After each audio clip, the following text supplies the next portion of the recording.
Il y a des moments où certains comportements semblent inévitables, presque comme une tentative désespérée de fuir le chaos de la vie quotidienne. Ces comportements apparaissent de manière subtile, souvent déguisés en solutions temporaires, pour apaiser un inconfort émotionnel ou une sensation persistante de vide. Au début, ils peuvent même sembler inoffensifs, voire réconfortants. Cependant, avec le temps, ce qui avait commencé comme une stratégie pour gérer des émotions difficiles se transforme en une habitude profondément ancrée.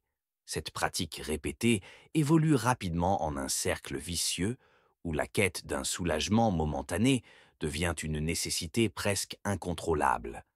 La promesse d'une brève sensation de paix est peu à peu remplacée par un schéma destructeur qui consume le bien-être physique, émotionnel et social de l'individu.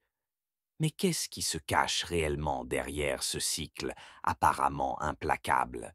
Qu'est-ce qui pousse une personne à rechercher sans relâche quelque chose qu'elle sait, au fond d'elle-même, être nuisible?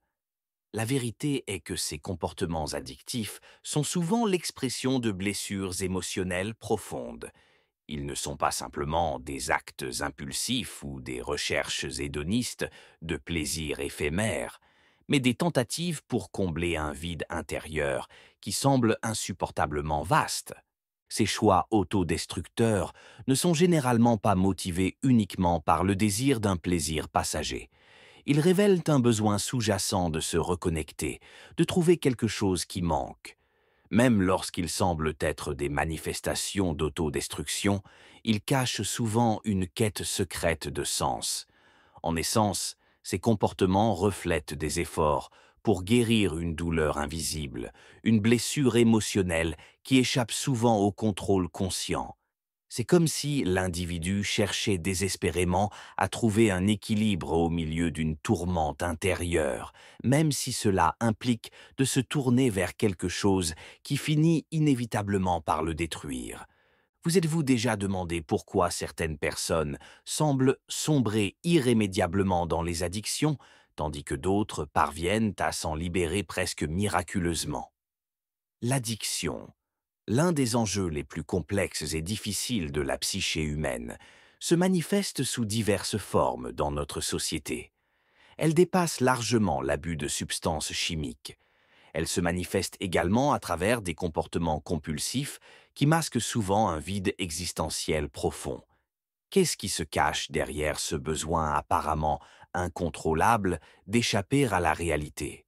Est-ce simplement une question de manque de volonté? Ou y a-t-il quelque chose de plus profond que la plupart d'entre nous ne voient pas? Dans cette vidéo, nous allons plonger dans le concept d'addiction, en l'explorant à travers les perspectives de Carl Gustav Jung, psychiatre renommé, et de Gabor Maté, médecin et auteur connu pour son travail sur les traumatismes et les dépendances.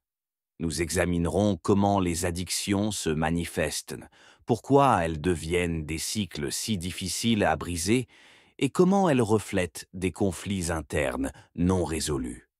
Notre objectif n'est pas seulement de comprendre l'addiction comme un problème de comportement, mais comme un symptôme de quelque chose de bien plus profond, une expression du déséquilibre de la psyché humaine.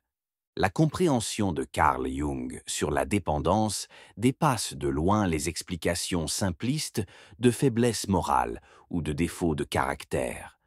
Pour Jung, la dépendance est une expression d'une psyché déséquilibrée, le reflet d'une souffrance intérieure que l'individu n'est pas capable d'affronter directement. En essence, les comportements addictifs sont des formes d'évasion, des tentatives pour soulager une douleur psychologique ou combler un vide existentiel qui semble insupportable. Lorsque quelqu'un se tourne vers des substances ou des comportements compulsifs, il ne recherche pas seulement du plaisir, mais tente de gérer des aspects non résolus de sa propre psyché.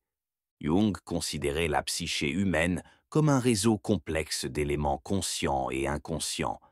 Il croyait que lorsqu'une personne tombe dans la dépendance, c'est souvent une tentative inconsciente de combler des lacunes intérieures, des lacunes qui peuvent provenir d'un manque de sens dans la vie, de déconnexions émotionnelles ou même de parties de la personnalité qui ont été réprimées ou ignorées.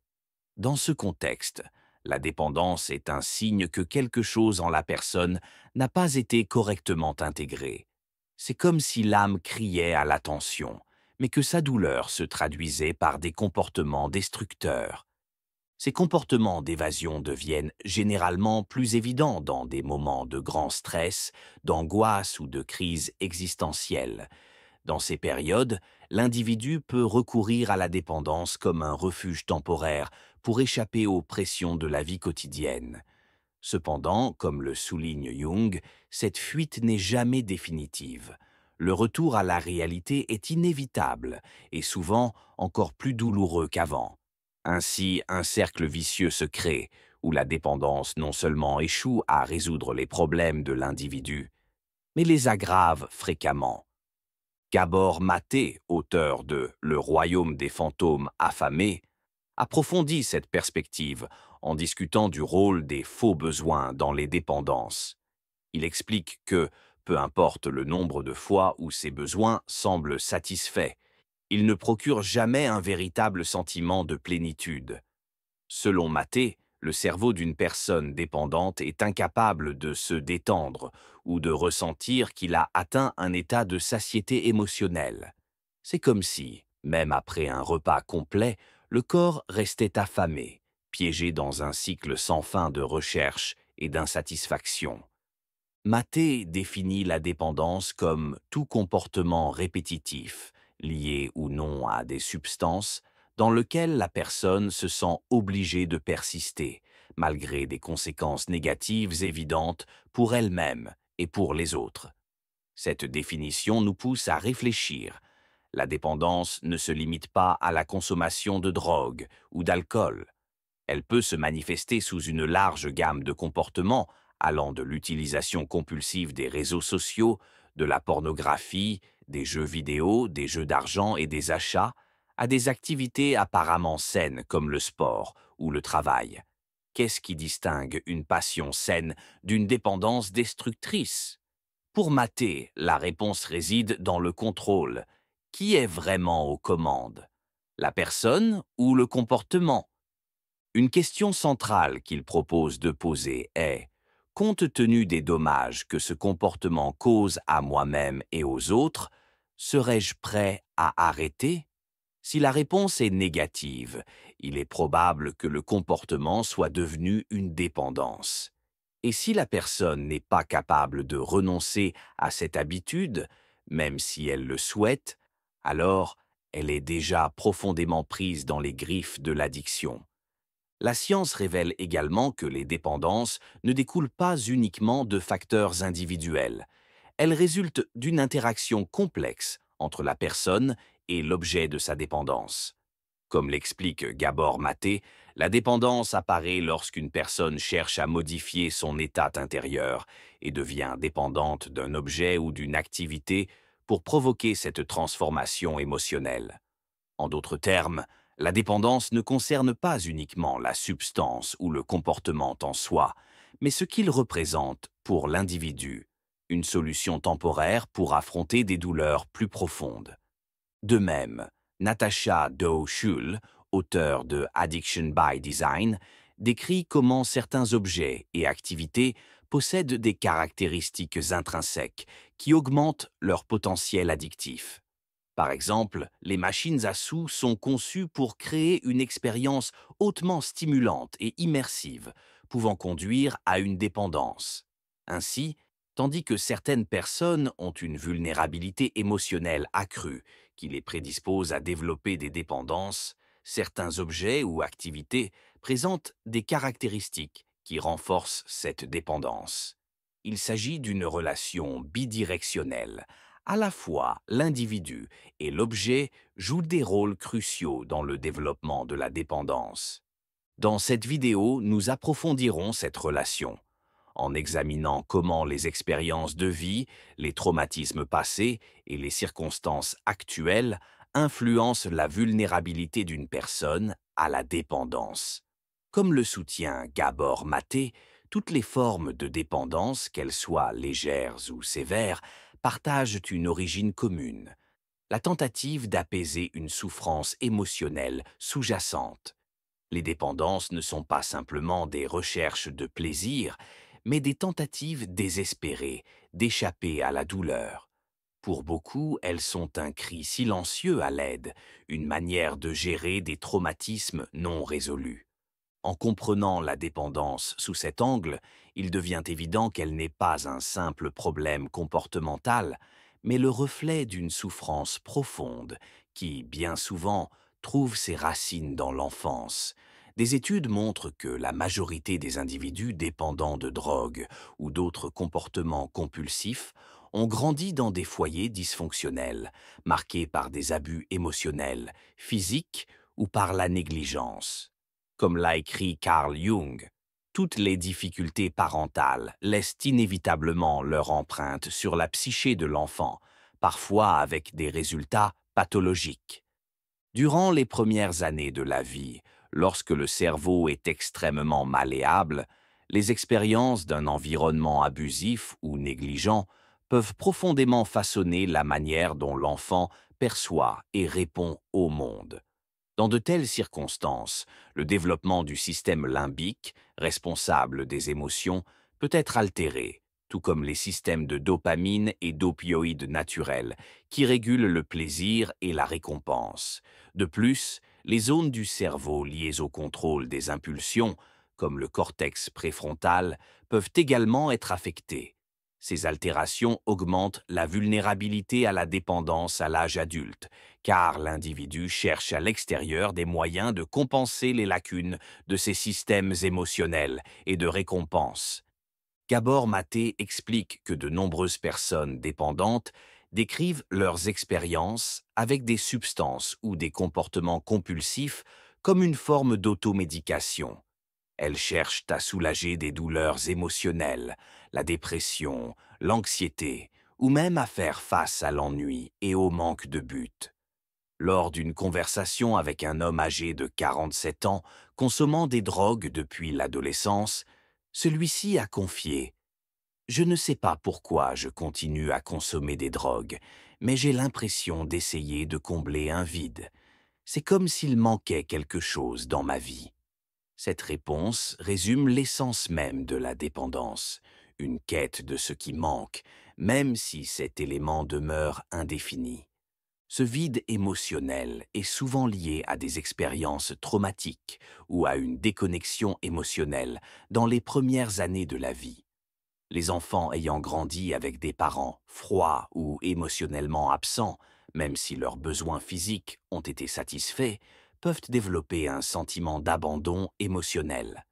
Le psychologue Alan Shore qualifie cette expérience de séparation proche, une situation où le parent est physiquement présent mais émotionnellement distant. Dans de telles circonstances, l'enfant apprend à gérer son inconfort émotionnel à travers des mécanismes de défense tels que le balancement, la succion du pouce ou le désengagement émotionnel pour éviter la douleur. À l'âge adulte, ces mécanismes d'adaptation peuvent évoluer en dépendance à des substances ou à des comportements compulsifs. Cependant, l'impact de l'environnement familial n'est pas le seul facteur. Gabor Maté souligne que, dans notre société moderne, même les personnes ayant eu une enfance saine ne sont pas totalement à l'abri de la dépendance.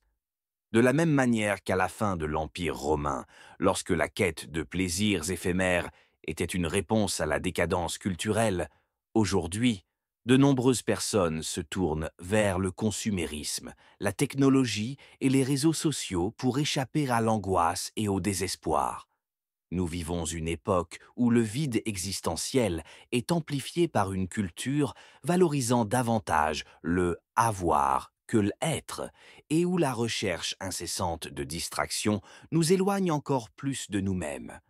Maté souligne que cette culture du vide imprègne la société dans son ensemble, laissant les individus plus conscients de leur insatisfaction, mais incapables de la combler de manière significative. Il écrit: La personne dépendante est plus douloureusement consciente de ce vide que la plupart des gens. Beaucoup d'entre nous ressemblent à des dépendants dans nos tentatives inefficaces de remplir le trou noir spirituel qui existe en nous. Cela nous conduit à une réflexion plus large. La dépendance n'est pas seulement un problème individuel, mais un symptôme d'une société en crise où nous avons perdu le contact avec notre âme et avec ce qui donne sens et but à nos vies. Néanmoins, il est important de reconnaître que les dépendances fonctionnent, du moins temporairement. Elles offrent un soulagement à la souffrance émotionnelle, permettent d'échapper à la monotonie du quotidien et peuvent même induire des expériences de joie et d'euphorie. William James, au début du XXe siècle, a observé les effets de l'alcool comme exemple. Il a écrit que la domination de l'alcool sur l'humanité s'explique en partie par sa capacité à offrir des aperçus momentanés de quelque chose de excellent, un état qui semble transcender la misère de la vie ordinaire. Cependant, comme James l'a également souligné, ces moments sont éphémères, suivis par les effets dégradants de l'abus de substances. Au fil du temps, ce qui commence comme une évasion temporaire se transforme en piège. La tolérance augmente, exigeant des doses toujours plus élevées pour obtenir le même effet, et la dépendance s'installe. L'addiction cesse d'être un choix et devient le centre de la vie de l'individu, consumant son énergie, sa santé, ses relations et son objectif de vie. L'addiction modifie la structure du cerveau, altérant le contrôle des impulsions et rendant de plus en plus difficile la résistance à la compulsion. Pourtant, la neuroscience montre que le cerveau est résilient. Avec un traitement approprié, il est possible de réparer une grande partie des dommages causés par la dépendance et de reconstruire une vie saine et significative. La résilience du cerveau est une lueur d'espoir pour ceux qui luttent contre l'addiction. Même dans les phases avancées de la dépendance, la neuroplasticité, la capacité du cerveau à s'adapter et à former de nouvelles connexions, permet des changements significatifs. Cependant, surmonter une addiction n'est ni un processus simple ni rapide. Cela nécessite une approche multidimensionnelle qui englobe le traitement du corps, de l'esprit et de l'âme. Carl Jung croyait que la clé pour surmonter tout schéma vicieux commence par la prise de conscience. Sans la capacité de se tourner vers l'intérieur et de reconnaître les mécanismes internes qui soutiennent le comportement addictif, l'individu reste piégé dans un cycle de répétition. Jung considérait l'addiction comme un symbole, une manifestation extérieure de conflits internes et de besoins non satisfaits. Pour lui, le chemin de la guérison ne consistait pas à nier ou à réprimer ces manifestations, mais à les comprendre. Ce processus, que Jung appelait individuation, implique l'intégration de tous les aspects de la psyché, les positifs comme les négatifs, en une totalité équilibrée. Le voyage vers l'individuation est profondément personnel et peut être douloureux, car il exige que l'individu confronte des parties de lui-même qu'il préférerait éviter. Ces ombres, comme les appelait Jung, représentent les aspects réprimés de la psyché, souvent associés à des traumatismes, de la honte ou de la culpabilité. Dans le contexte de l'addiction, l'ombre peut inclure des sentiments d'inadéquation, la peur du rejet ou une profonde sensation de vide. En exposant ces parties à la lumière de la conscience, l'individu commence à se libérer des chaînes invisibles qui le lient au cycle vicieux. Cependant, la prise de conscience seule ne suffit pas. Pour transformer la perception en action, il est nécessaire de créer un environnement de soutien qui favorise le processus de guérison. Cela inclut non seulement des changements internes, mais également des ajustements externes, comme s'entourer de personnes et d'environnements qui encouragent la guérison. Gabor Maté souligne que l'addiction s'enracine souvent dans l'isolement émotionnel et social. Par conséquent, la reconnexion avec les autres est une étape essentielle sur le chemin de la guérison. Les groupes de soutien tels que les alcooliques anonymes ou d'autres programmes communautaires jouent un rôle crucial dans ce processus. Ils offrent un espace sûr où les individus peuvent partager leurs histoires, écouter les expériences des autres et trouver de la force dans la solidarité. Comme l'a souligné Jung, les récits collectifs aident l'individu à réaliser qu'il n'est pas seul dans sa lutte, offrant un sentiment d'appartenance essentiel à la guérison.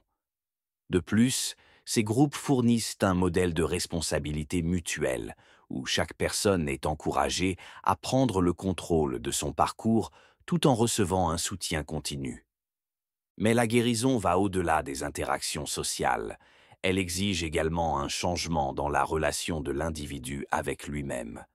L'un des pièges de l'addiction est l'autocritique incessante, qui renforce les sentiments de culpabilité et de honte. Jung et Maté s'accordent à dire que, pour surmonter l'addiction, il était nécessaire de remplacer l'autocritique par la compassion et l'acceptation. Cela ne signifie pas justifier ou minimiser les comportements destructeurs, mais reconnaître qu'ils sont les symptômes d'une douleur plus profonde.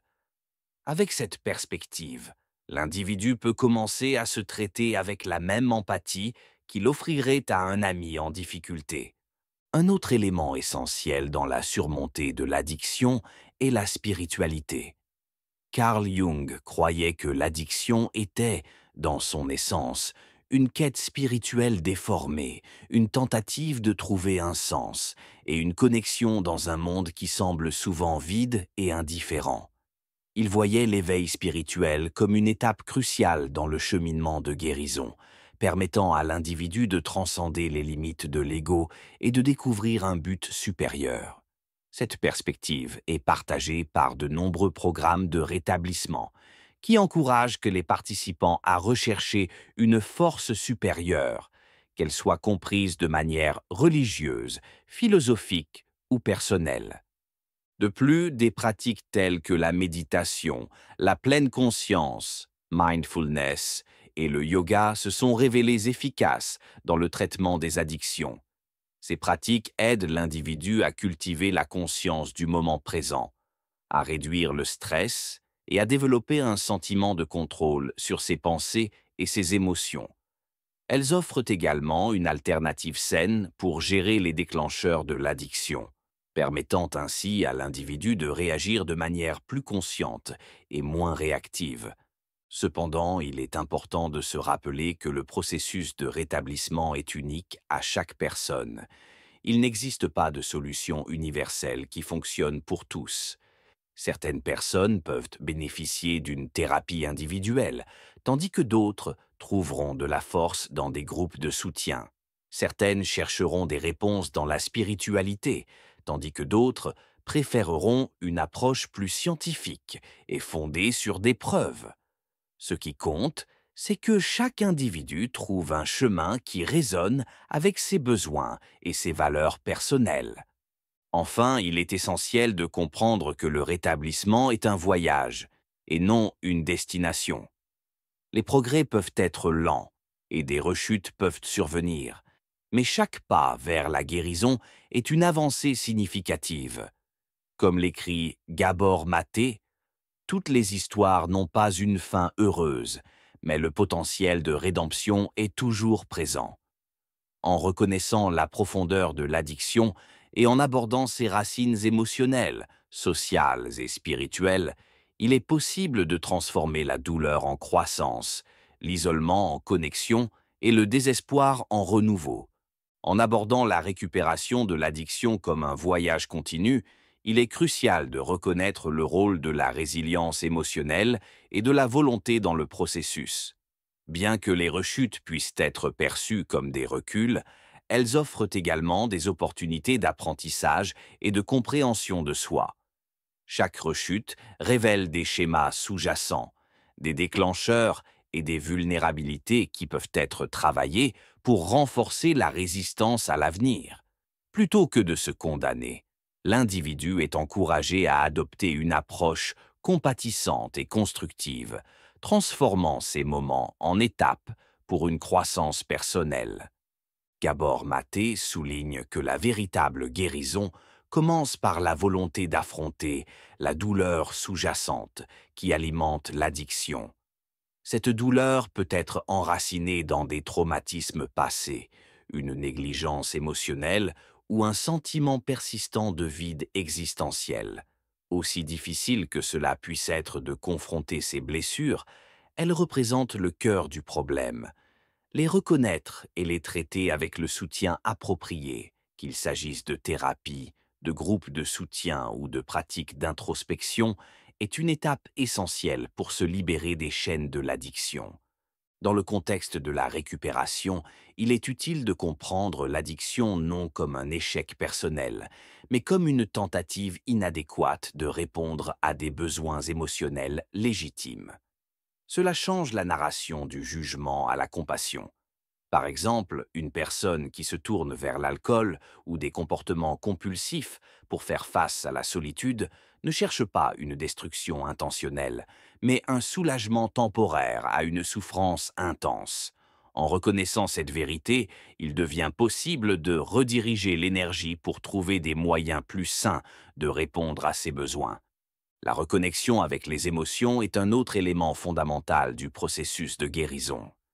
De nombreuses personnes prises dans des cycles d'addiction deviennent déconnectées de leurs propres sentiments en tant que mécanisme de défense contre la douleur. Cependant, cette déconnexion les empêche de ressentir pleinement la joie, la satisfaction et le but. Des pratiques telles que la pleine conscience et la méditation apprennent à l'individu à observer ses émotions sans jugement, lui permettant d'apprendre à les gérer de manière saine. Cela aide à construire la résilience émotionnelle nécessaire pour faire face aux défis de la vie sans recourir à l'addiction. En outre, les pratiques de soins de soi jouent un rôle vital dans la récupération.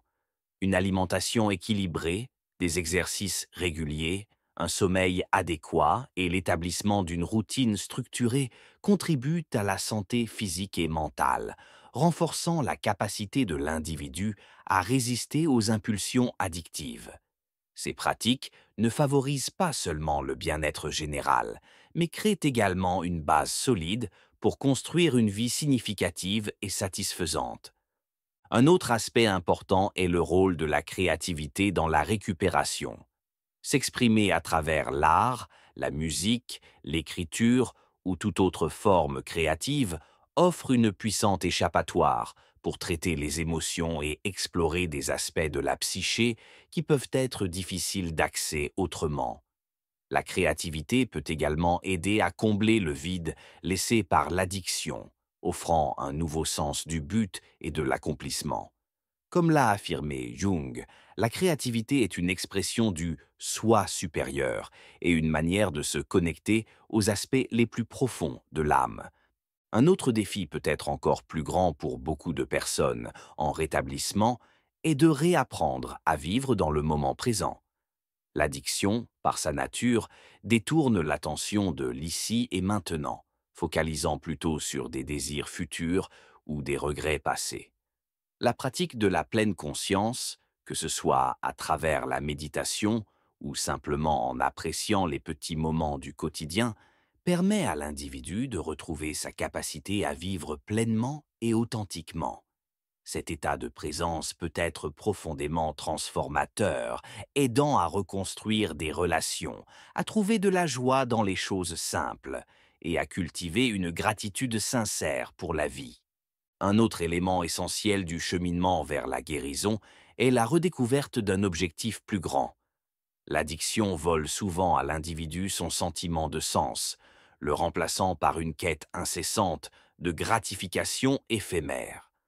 Retrouver un objectif, qu'il soit lié à une carrière, des relations, une spiritualité ou un service à la communauté, peut fournir la motivation nécessaire pour soutenir le rétablissement à long terme.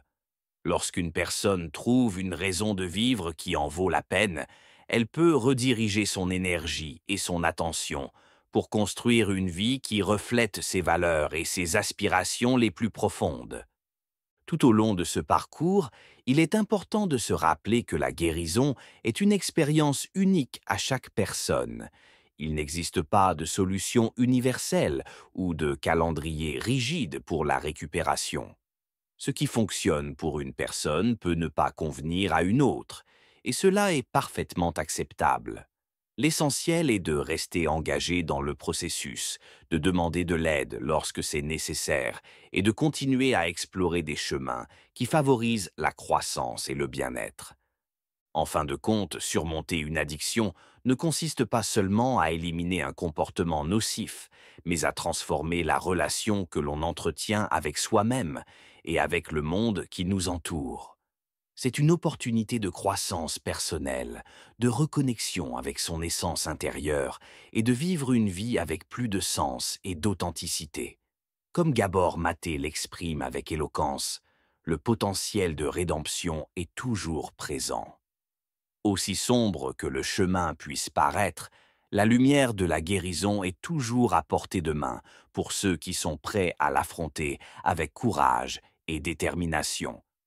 Au cœur du rétablissement se trouve la compréhension que le voyage est aussi important que la destination. Il ne s'agit pas seulement d'atteindre la sobriété ou d'abandonner un comportement compulsif, mais de transformer la manière dont nous vivons et dont nous nous rapportons à nous-mêmes, aux autres et au monde. Ce processus exige de la patience, de l'autocompassion et surtout la volonté de continuer, même lorsque les défis semblent insurmontables. L'importance d'un réseau de soutien ne peut être sous-estimée dans ce contexte. Bien que le travail intérieur soit essentiel, s'entourer de personnes de confiance, amis, famille, thérapeutes ou groupes de soutien, crée un environnement d'acceptation et d'encouragement qui facilite la récupération. Partager ses expériences et ses défis avec ceux qui comprennent son parcours procure un sentiment d'appartenance, une ancre dans les moments difficiles. Pour beaucoup, cette connexion humaine est un puissant rappel qu'ils ne sont pas seuls dans leur lutte.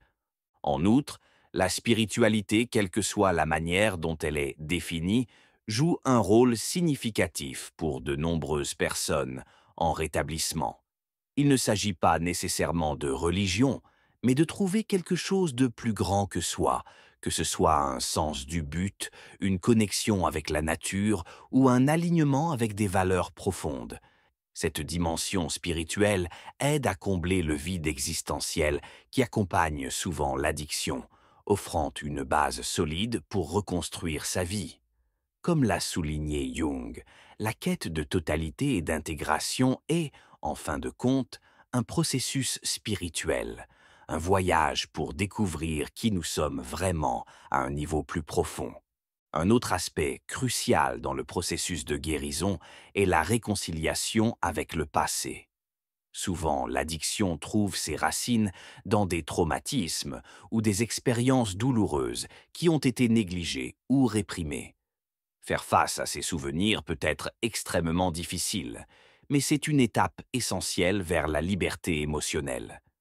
La thérapie, en particulier des approches axées sur les traumatismes ou l'analyse jungienne, offre un espace sûr pour explorer ces blessures dans le but de les comprendre et de les intégrer. En faisant cela, l'individu non seulement se libère des chaînes du passé, mais découvre également une nouvelle force qui émerge de la résilience. À mesure que la récupération progresse, un accent renouvelé sur l'expression de soi peut apporter un sentiment de renouveau et de vitalité. Des activités comme l'écriture, la peinture, la musique ou toute autre forme de création aident à canaliser les émotions et les énergies de manière constructive. La créativité permet à l'individu d'explorer des aspects de sa psyché qui n'avaient peut-être jamais été accessibles auparavant, offrant un sentiment d'accomplissement et de satisfaction indépendant de stimuli externes. Cette renaissance créative est souvent l'un des fruits les plus gratifiants du parcours de rétablissement. Il est également essentiel de reconnaître que le progrès n'est pas toujours linéaire. Il y aura des hauts et des bas, des moments de triomphe et des rechutes occasionnelles. Ce qui compte vraiment, c'est la capacité de se relever, d'apprendre des défis et de continuer à avancer. Comme dans tout voyage significatif, chaque pas aussi petits soient-ils, contribuent à la croissance et à la transformation. Avoir des attentes réalistes et célébrer de petites victoires en cours de route est fondamental pour maintenir la motivation et l'optimisme. Dans le cadre des pratiques quotidiennes, intégrer des habitudes conscientes peut faire une différence immense. La méditation, les exercices de respiration et l'écriture dans un journal sont des outils puissants pour cultiver la pleine conscience et favoriser la connaissance de soi. Ces pratiques aident à observer ses pensées et émotions sans jugement, créant un espace pour répondre aux défis de manière réfléchie plutôt que de réagir impulsivement. En adoptant ces habitudes, l'individu commence à reprendre le contrôle sur son esprit et ses émotions, renforçant ainsi sa capacité à résister aux impulsions addictives. Il est important de se rappeler que la récupération de l'addiction est un voyage de découverte et pas seulement de guérison. C'est une opportunité de redéfinir qui nous sommes, ce que nous valorisons et comment nous choisissons de vivre. Pour beaucoup, cette expérience marque le début d'une vie plus épanouie, où les cicatrices du passé deviennent des symboles de force et de résilience. Sur ce chemin, l'individu peut non seulement apprendre à surmonter l'addiction, mais aussi à créer une existence plus significative et gratifiante. Comme l'affirme Gabor Maté avec sagesse, peu importe jusqu'où vous êtes tombé, la possibilité de rédemption existe toujours. L'addiction peut sembler un abîme infranchissable, mais avec courage, soutien et détermination, il est possible non seulement d'en sortir, mais aussi de s'épanouir à un niveau de conscience et de vitalité supérieure. C'est la promesse et le cadeau de faire face à l'addiction avec détermination. À la fin de ce voyage, il est essentiel de reconnaître que le processus de récupération ne consiste pas seulement à abandonner des comportements nuisibles, mais à construire une nouvelle vie empreinte de sens, de but et de connexion authentique. Cette transformation est un acte de courage qui exige de se tourner vers soi-même, de faire face à ses peurs profondes et, avant tout, de croire en la possibilité du changement. Chaque pas fait en direction de la guérison est une victoire sur les schémas destructeurs du passé. C'est une déclaration que la personne est prête à reprendre sa vie en main, à se libérer des chaînes de l'addiction et à construire un avenir meilleur. Ce processus, bien que difficile, offre des récompenses profondes, depuis la capacité à ressentir une véritable joie et une paix intérieure, jusqu'à la possibilité de se reconnecter avec ceux qui comptent le plus. Tout au long de ce chemin, il est important de se rappeler que la récupération ne signifie pas perfection. Il s'agit de progrès, pas d'un objectif fixe. Il y a une beauté dans la vulnérabilité d'admettre ses faiblesses, une force dans l'apprentissage de ses erreurs et un pouvoir dans la capacité de continuer à avancer. C'est un voyage profondément humain, parsemé d'imperfections, mais aussi de moments de réalisation et de croissance personnelle. De plus, la récupération de l'addiction ne bénéficie pas uniquement à l'individu, mais elle se répercute également sur ses relations et, potentiellement, sur la communauté au sens large. Chaque personne qui se libère de l'addiction devient une source d'inspiration, prouvant qu'il est possible de surmonter même les défis les plus profonds et d'en ressortir plus fort. L'impact positif de cette transformation peut inciter d'autres à emprunter le même chemin, créant un effet domino de changement et d'espoir. La résilience humaine est une force extraordinaire. Même face aux adversités les plus intenses, la capacité de se réinventer et de se dépasser est toujours présente. La neuroscience moderne nous enseigne que le cerveau est malléable, même dans des conditions extrêmes, et qu'il est possible de reconfigurer des schémas destructeurs grâce à la pratique, à la répétition et à la patience. Cette plasticité cérébrale est une preuve vivante que le changement est toujours possible, à condition d'y consacrer de la détermination et de s'entourer de soutien. Pour ceux qui luttent contre l'addiction ou pour ceux qui connaissent quelqu'un en difficulté, le message principal est clair. Il n'est jamais trop tard pour commencer. Le processus peut être difficile, mais le premier pas est toujours le plus important. Reconnaître le problème, demander de l'aide et croire en la possibilité d'une vie meilleure sont les piliers d'une récupération réussie. Enfin, nous devons célébrer la force inhérente de chaque être humain qui choisit de faire face à l'addiction. Ces personnes sont des exemples vivants que le voyage de la vie, avec tous ses défis et ses complexités, est une opportunité d'apprendre, de grandir et de se transformer. L'addiction peut être une lutte profonde, mais elle peut aussi être le catalyseur d'une transformation significative. Lorsqu'elle est abordée avec courage, autocompassion et soutien, elle peut devenir un portail vers une vie plus riche, plus épanouie et plus authentique. Puissions-nous voir l'addiction non seulement comme un problème à résoudre, mais comme une opportunité de comprendre la condition humaine dans toute sa profondeur.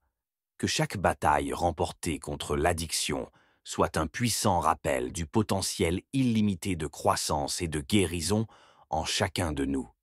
Et surtout, que ce voyage nous mène à une vie vécue avec plus de sens, plus de connexion et plus de profondeur.